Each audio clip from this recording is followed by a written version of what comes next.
महापालिका निवडणुकांसाठी राज ठाकरे महायुतीत, देवेंद्र फडणवीसांचे सूतोवाच. म्हणाले, राज ठाकरेंचा लोकसभेला निवडणुकीत आम्हाला मोठा फायदा झाला, पण विधानसभेला त्यांना जागा देणं आम्हाला शक्य नव्हते असे सांगत देवेंद्र फडणवीस यांनी महापालिका निवडणुकीत मनसेच्या महायुतीतील समावेशाबाबत सूचक विधान केलेलं आहे.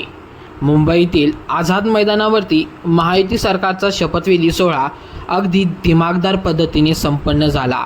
पंतप्रधान नरेंद्र मोदी, केंद्रीय गृहमंत्री अमित शहा यांच्यासह NDAतील राज्यांचे मुख्यमंत्री, दिग्गज उद्योगपती, अभिनेते, कलाकार, क्रिकेट विश्वातील मंडळी, संत महंत तसेच हजारो कार्यकर्त्यांच्या उपस्थितीत देवेंद्र फडणवीस यांनी मुख्यमंत्रीपदाची, एकनाथ शिंदे यांनी उपमुख्यमंत्रीपदाची आणि अजित पवार यांनी देखील उपमुख्यमंत्रीपदाची शपथ घेतली. यानंतर आता विधिमंडळाचे विशेष अधिवेशन घेऊन आमदारांना शपथबद्ध केले जाणार आहे. यातच राज ठाकरे महायुती सरकारमध्ये सहभागी होणार का, याबाबत देवेंद्र फडणवीस यांनी मोठे विधान केले आहे. यंदाची विधानसभा निवडणूक राज ठाकरे यांच्या मनसे पक्षाने स्वबळावर लढली होती, परंतु मनसे पक्षाचा एकही उमेदवार निवडून आला नाही. राजपुत्र अमित ठाकरे, बाळा नांदगावकर, संदीप देशपांडे, अविनाश जाधव, गजानन काळे यांच्यासह सर्व उमेदवार पराभूत झाले. एकमेव आमदार असलेले राजू पाटील हेही आपली आमदारकी वाचवू शकले नाहीत. दारुण पराभवानंतर मनसे पक्षाच्या मान्यतेविषयी प्रश्नचिन्ह निर्माण झाल्याची चर्चा आहे.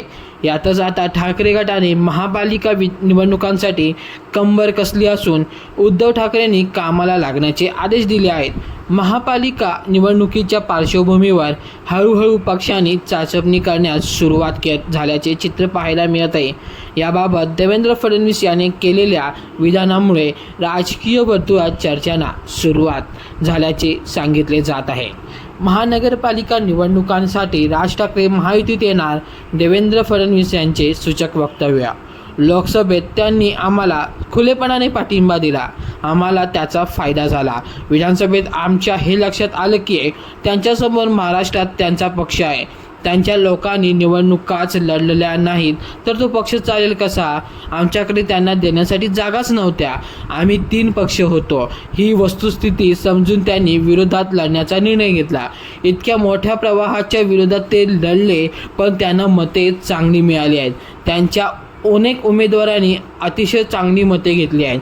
मला वाटते की त्यांचे आणि आमचे विचार मोठ्या प्रमाणावर एकसारखेच आहेत.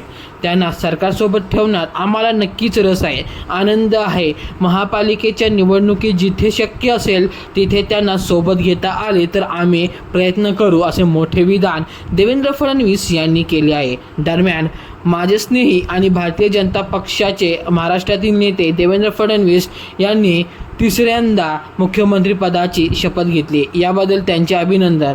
2019ला खरे तर ही संधी त्यांना मिळायला हवी होती, पण तेव्हा आणि पुढे 2022मध्ये जे घडले त्यामुळे ती संधी त्यांना हुकली. असो, पण यावेळेस महाराष्ट्रातील जनतेने महायुतीला म्हणण्यापेक्षा देवेंद्र फडणवीस यांच्या नेतृत्वाला जे प्रचंड अविश्वसनीय बहुमत दिले आहे, त्याचा या राज्यासाठी, इथल्या मराठी माणसांसाठी आणि मराठी भाषा आणि संस्कृतीसाठी तुम्ही योग्य वापर कराल अशी मी आशा करतो.